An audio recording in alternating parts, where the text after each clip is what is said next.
Had to take the car in for an oil change today, but it turned out to be a little different than what I anticipated. The car's fine, the oil change was fine, but because of the difficulties with the pandemic, you can't stay in the waiting room. You have to leave the building. That's not a big deal most of the time because I don't mind taking a little walk every now and then. Certainly going to add to my steps and help me beat the number of steps my wife has taken, so I don't mind taking a walk today. Today was a day that rivaled anything that a postal carrier could put up with. We had rain and snow and sleet, and in the daytime we had gloom of night. I spent about the last hour or more walking the streets of Uptown looking for photographs in the rain and the snow and the sleet and the gloom of day, but it was like the gloom of night. What was really interesting about this is that I don't mind taking that walk, but in this weather, it's not something that you would get up in the morning and go, hey, it's going to be crappy weather day. We're going to have rain and snow and sleet, and it's going to be terrible. I'm going to go out and make photographs. Oh, it's going to be great. Well, nobody in their right mind is going to say that. And I didn't say that. I said, I'm going to go out and make photographs today because I've committed to making a picture every day, as best a picture I can take, no matter what the conditions are. Rain, nor snow, nor sleet, nor gloom of night in the day. I spent the time during the oil change to go out and find some photographs. Now, I probably spent more time than the oil change took. Well, I know I did because they called me and I was still a good distance away from where the car had been left off. I had a really good time because I got to see things in a way that make it interesting. In the hour after I left the car to have the oil changed, I walked around Uptown, and within 100 yards of leaving the car, I found a couple of very nice pictures. They're not earth-shattering. There's no people in them, which is what I prefer to do. I actually saw only 2 or 3 people out walking. Was a mother with a child and one person jogging. They were a good distance away, so I didn't try to chase them down and make photographs of them. I did find some interesting things. The snow began to fall a little heavier, so I got some video of the snow. I shot some still pictures. I shot very little with the Nikon or the Lumix. I mainly shot with my phone. It was easier to take it out and immediately take a picture than have to worry about keeping the camera dry. The phone is waterproof and it can withstand this kind of rain and snow without a problem.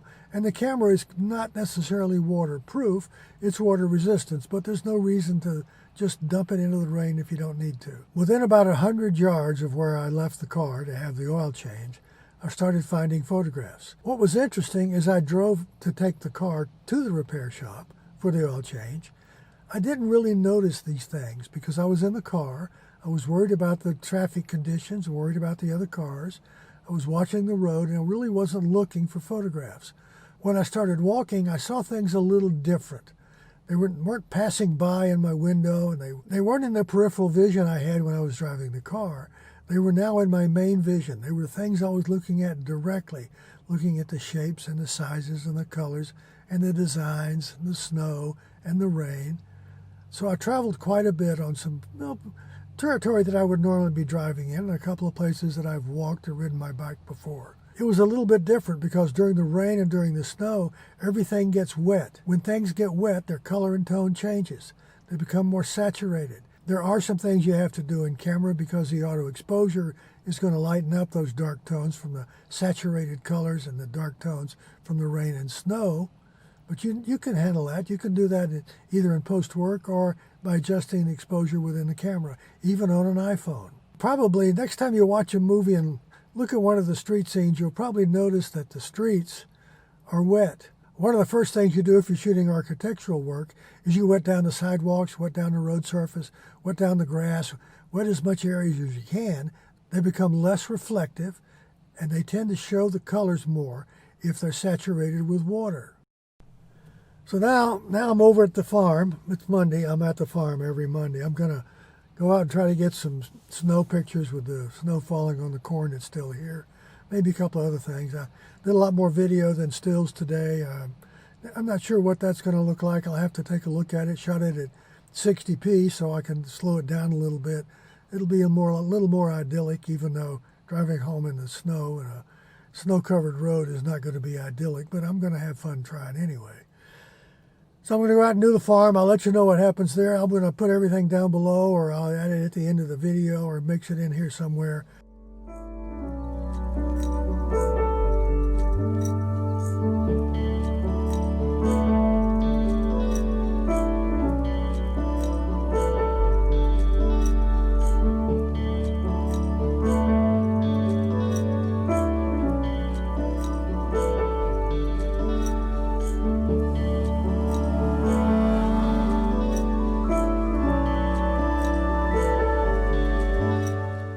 I'll show you most of the pictures I shot today. A couple of them I'm probably going to be embarrassed about and may not show you those, but I'll show you most everything I've done today. If you like what you see, make sure you subscribe, or hit the subscribe button, like, comment, share, do all those things to help me build a following here so I can continue to do this for you.